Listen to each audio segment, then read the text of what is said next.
Today on Styrene Modeler's Haven, I wash a B-17 with a pin? Wait a minute, that's not right.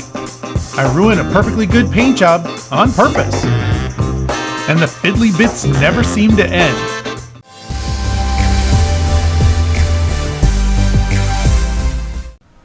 Welcome to the final video of this B-17 build where I'm going to get the rest of the small bits on, do some light weathering, and finally reveal the completed model. Be sure to check out part 1 of Chuckie the B-17 build where you can see how I got this model painted up in the natural metal finish and all those beautiful yellow stripes.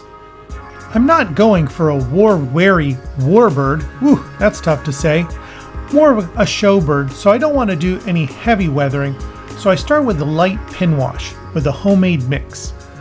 This oil-based basic pin wash technique helps bring out all those fine details like the panel line and the rivet detail that's molded into the plastic. The pin wash takes this model from a toy look and gives it more of a realistic appeal by drawing the eye to all that fine detail. You can follow me step by step on how I made this pin wash using basic oil paints and how to best apply it on your model to make all those fine details pop. Be sure to check out that video after this one by clicking the link in the description. With the pin wash out of the way, I move to the top turret. I wrap the turret in bare metal foil to give it a different look and different sheen from the other natural metal finish that's going to surround it. I take my time working the bare metal foil around the part, smoothing it out and cutting it at the seam.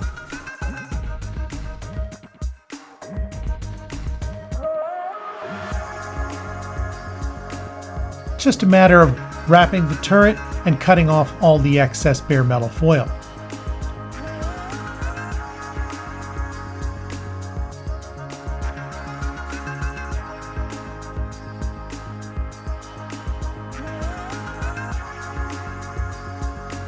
Before moving on to some of the other smaller parts, I go ahead and give all the clear parts a dip in future floor polish and let set for 24 hours. This not only protects the clear parts, but actually makes them much clearer and easier to see through.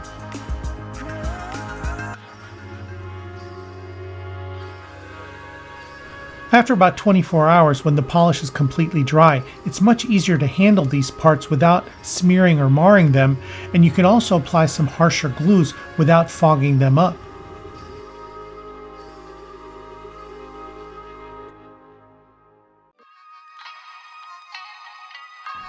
Grabbing one of my high-quality, trusty fine point brushes, I go ahead and paint some of the smaller parts and finer details. At 1/72nd scale, I'm mostly building this model out of the box since a lot of these really small details are hard to see once everything is assembled, but just by adding a little touch of paint here and there can draw the eye to some of the finer detail, especially in the engines. I wanted to vary the sheen on some of the smaller natural metal parts, so I went ahead and hit them with a flat varnish.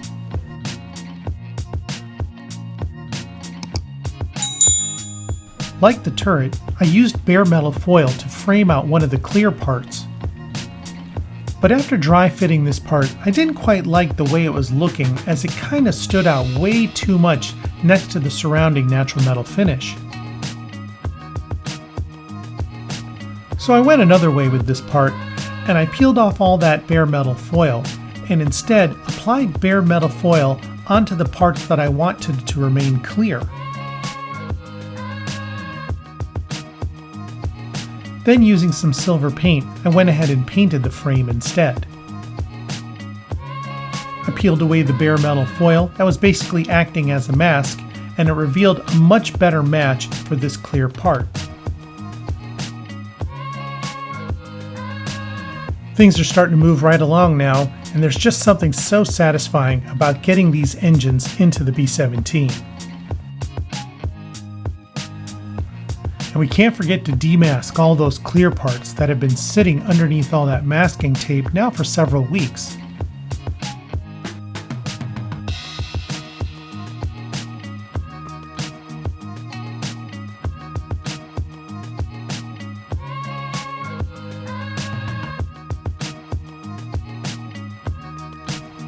Oh boy, we're getting close. This is really starting to look the part.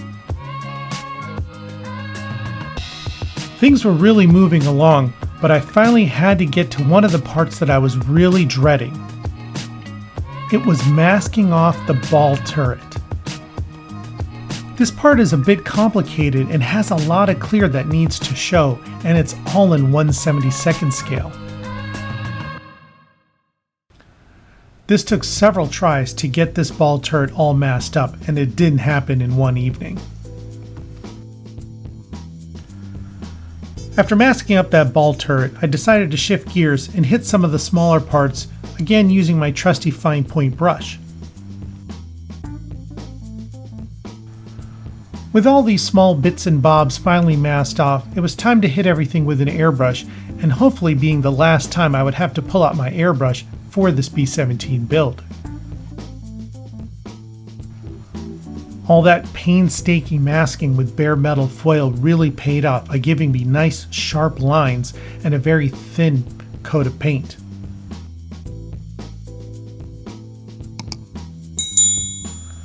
Alright, we're in the home stretch of getting these last small parts on.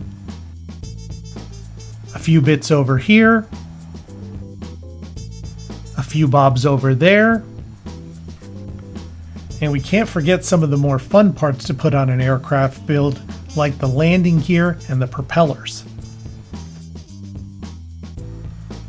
So it's back to weathering some of these smaller parts, and I start by putting a matte coat on the wheels and tires. This gives a rougher surface so that the mica powders I'm going to put on have something to bite onto. I want to break up that monotone rubber color on these tires by giving it a little bit more of a "it's been down the runway a few times" look. No World War II airplane is complete without the proper exhaust stains, and the B-17 definitely has some distinctive stains that really set it apart. Using very thin Tamiya smoke, I build up the exhaust stains layer by layer.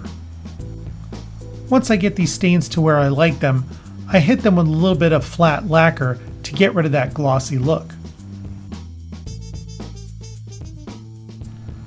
Of course, if you build models long enough, you all seem to forget some small details. I completely forgot to mask off these tiny little windows towards the front of the nose of the aircraft. At 1/72nd scale, I wasn't too worried about being able to look inside the airplane through these tiny little windows, so I just applied a little bit of gloss black paint to give the illusion of a window. And just like I said at the beginning of the video, the bits never seem to end. Every time I think I'm just about done, I look over at my workbench, and what do you know, I've got a few more bits I forgot to put on. But eventually I do make my way through them and get them all on this B-17. And with that, I present to you Chuckie, a 1/72nd scaled Airfix B-17G.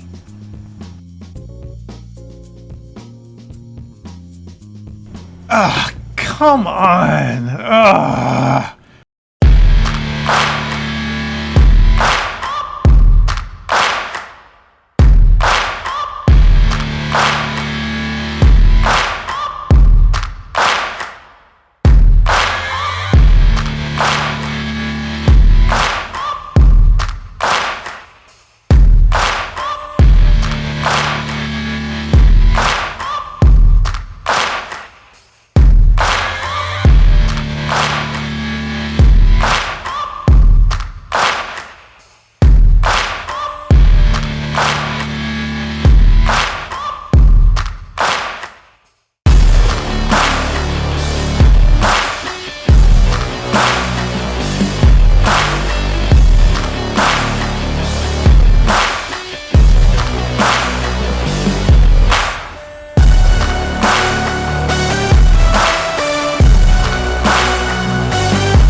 Thanks for sticking around to the end of the video. Hey, do me a favor, help me out with the YouTube algorithm. like and subscribe to the channel. Be sure and drop a comment about this video and let me know what you thought. You can support my channel at no cost to you. That's right, if you click any of the product links in the description of this video and make a purchase, I get paid a small commission from the seller. Thank you. Don't forget to check out that how to do a pin wash video, and I also created a video on how to choose your first airbrush. Make sure and check that out too. Thanks for watching.